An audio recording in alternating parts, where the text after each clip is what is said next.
मेरे प्यारे बच्चों, सुप्रभात। आज मैं आप लोगों के बीच असाइनमेंट 1 का डिस्कशन करने जा रहा हूँ। जो पाठ संख्या 1 का शीर्षक का नाम है प्रार्थना। हम लोग देखेंगे। सबसे पहले पहला प्रश्न है, आप लोगों को असाइनमेंट में मिला होगा, जिस प्रश्न है प्रार्थना शब्द का अर्थ लिखिए। तो उत्तर देखिए मेरे प्यारे बच्चों, भक्ति एवं श्रद्धा पूर्वक ईश्वर से मांगना या निवेदन करना प्रार्थना कहलाता है। एक बार और गौर से देखिए मेरे प्यारे बच्चों, भक्ति एवं श्रद्धा पूर्वक ईश्वर से मांगना या निवेदन करना प्रार्थना कहलाता है। अगले प्रश्न पर चले। कवि किस भाव से कर्म करने की बात कहता है? तो इसका उत्तर देखिए मेरे प्यारे बच्चों, कवि निष्काम भाव से कर्म करने की बात कहता है। एक बार और देखिए बच्चों, कवि निष्काम भाव से कर्म करने की बात कहता है। अगले प्रश्न पर चले। प्रश्न है, बालक अपना परम धर्म क्या मानता है? तो इसका उत्तर देखिए, बालक अपना परम धर्म मानव सेवा मानता है। फिर आगे चले। बालक अपना कैसा जीवन की कामना करता है? तो इसके उत्तर देखें, बालक निष्काम एवं निष्पाप जीवन की कामना की है। अगले प्रश्न पर चले। बालक भगवान से क्या मांग रहा है? इसका आंसर देखें, बालक भगवान से श्रद्धा, भक्ति और शक्ति मांग रहा है। अगले प्रश्न पर चले। बालक किस पर अभिमान करना चाहता है? तो इसका उत्तर देखिए, बालक निज देश धर्म पर अभिमान करना चाहता है। अगले प्रश्न पर चले। बालक ईश्वर से क्या दूर करने को कहता है? इसका उत्तर देखिए, बालक ईश्वर से अज्ञान का अंधेरा दूर करने को कहता है। अगले प्रश्न पर चलिए। अब इस कविता में मनुष्य का परम धर्म किसे कहा जाता है?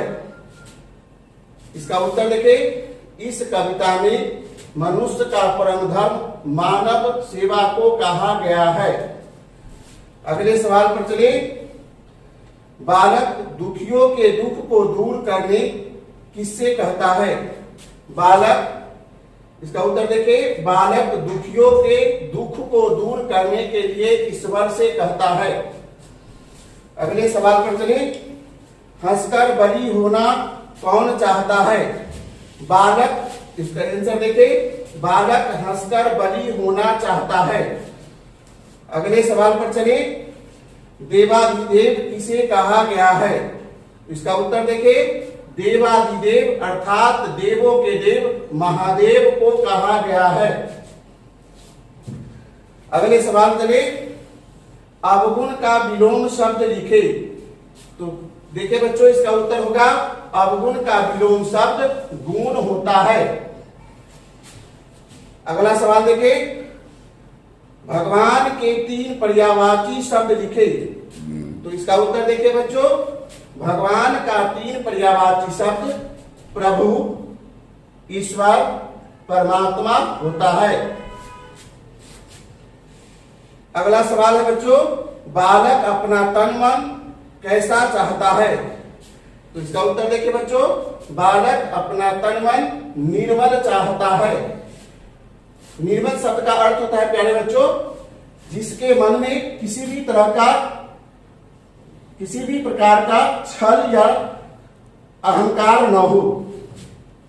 अंतिम सवाल पर चलते हैं बच्चों। बालक के 2 पर्यायवाची शब्द लिखे। तो इसका उत्तर है, बालक के 2 पर्यायवाची शब्द लड़का, बच्चा होता है।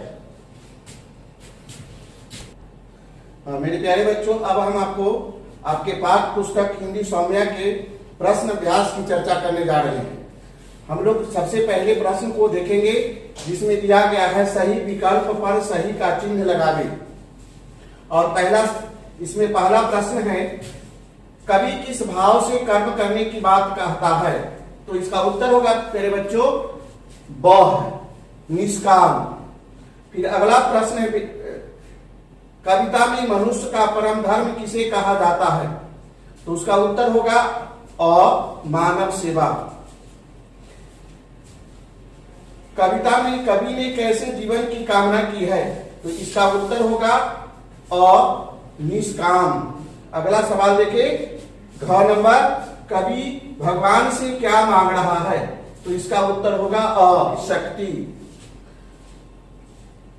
अगला सवाल है अंग, कवि किस पर अभिमान करना चाहता है? तो इसका उत्तर है स, निज देश पर। अब हम लोग अगले प्रश्न पर चलेंगे, जिसमें हम लोगों को कविता की लाइन दिया हुआ है और उसे एक अगला लाइन छोड़ दिया गया है, उसे पूरा करना है। प्रश्न में है, कविता की पंक्तियों को पूरा कीजिए, और क में दिया गया है, भगवान तू हमें दे दो शक्ति। तो इसका अगला पंक्ति होगा, मन में भर दो श्रद्धा भक्ति। फिर अगले सवाल पर चले, पंक्ति दिया हुआ है, अज्ञान का अंधेरा दूर करो। उसका अगला पंक्ति होगा, या अर्थात उत्तर होगा, जीवन में नव चेतना भरो। फिर ग में देखेंगे, इसके पहले वाला पंक्ति छोड़ा हुआ है, बाद वाला पंक्ति दिया गया है, जिसमें लिखा हुआ है, जो कुछ मेरा वह सब तेरा। लेकिन इसके पहले वाला पंक्ति होगा, और उत्तर भी वही यही होगा, विश्वास बढ़े पल पल मेरा। अब प्यारे बच्चों, हम लोग अगले सवाल पर चलेंगे, जिसमें हमें लिखा हुआ, हम लोगों को उत्तर देना है। प्रश्न दिया हुआ है और लिखा हुआ है, निम्नलिखित प्रश्नों के उत्तर दीजिए। और पहला प्रश्न है, कविता में किस अंधेरे को कैसे दूर करने की बात की गई है? तो कविता में अज्ञान का अंधेरा दूर करने की बात की जा रही है। आगे देखिए, अगले सवाल पर आपका प्रश्न है, ईश्वर की भक्ति से जीवन कैसा हो जाएगा? तो देखिए प्यारे बच्चों, इसका उत्तर होगा, ईश्वर की भक्ति से जीवन निर्मल हो जाता है। फिर आगे वाले सवाल पर चलेंगे, कवि कब बली होने की बात कहता है? तो इसका उत्तर होगा प्यारे बच्चों, कवि निज देश पर संकट आने पर अपने देश की रक्षा करते हुए बली होने की बात कही है। अगला सवाल पर देखिए, प्रश्न संख्या घ है, कविता में कवि ने देश धर्म के लिए क्या कहा है? तो इसका उत्तर होगा प्यारे बच्चों, कविता में कवि देश धर्म पर अभिमान करने को कहा है। प्यारे बच्चों, अब देखेंगे हम अगले सवाल पर, आगे दिया हुआ है शब्दबोध। उसमें प्रश्न संख्या 1 में हम लोग देखेंगे, प्रश्न है, दिए गए शब्दों के विलोम लिखिए। पहला शब्द है नव, जिसका विलोम होता है पुरातन। दूसरा शब्द चेतन है, जिसका विलोम जड़ होता है। अगला शब्द है सुकर्म, जिसका विलोम कुकर्म होता है। अगला शब्द है धर्म, जिसका विलोम अधर्म होता है। अगला शब्द गुण है, जिसका विलोम अवगुण होता है। फिर अगला शब्द है मानव, जिसका विलोम दानव होता है। फिर अब हम लोग अगले प्रश्न पर चलेंगे, जिसमें दिया गया है, दिए गए शब्दों के दो दो पर्यायवाची लिखिए। और पहला शब्द है भगवान। तो प्यारे बच्चों, भगवान शब्द के दो पर्यायवाची शब्द होंगे, प्रभु, परमात्मा। अगला शब्द है देश, जिसका दो पर्यायवाची शब्द होगा, मुल्क, वतन। फिर अगला शब्द है मानव, जिसका दो पर्यायवाची शब्द, मनुष्य, आदमी। पहले बच्चों, अगला प्रश्न है, दिए गए शब्दों के वर्ण विच्छेद कीजिए। ध्यान दे, क में है भगवान शब्द का वर्ण विच्छेद करना है, जिसका वर्ण विच्छेद होगा भहल जमा अ, गौहल जमा।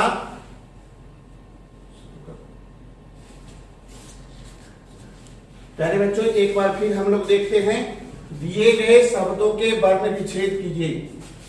क नंबर में शब्द है भगवान, जिसका वर्ण विच्छेद भ हल जमा अ जमा ग हल जमा अ जमा व हल जमा आ जमा न हल जमा अ। यह हुआ। इस सारे वर्ण को जोड़ने के बाद आपको भगवान प्राप्त होगा। फिर ख में देखते हैं सदा, जिसका वर्ण विच्छेद होता है तालव्य स हल र हल जमा अ हल जमा द हल जमा ध हल जमा आ। फिर अगले शब्द पर चलते हैं जो है अवगुण का वर्ण विच्छेद होगा अ जमा व हल जमा अ जमा ग हल जमा उ जमा न हल जमा अ। फिर अगले शब्द है देवातिदेव, इसका होगा वर्ण विच्छेद द हल जमा ए जमा व हल जमा आ जमा ध हल जमा हर्ष ई जमा द हल जमा ए जमा व हल जमा अ। धन्यवाद।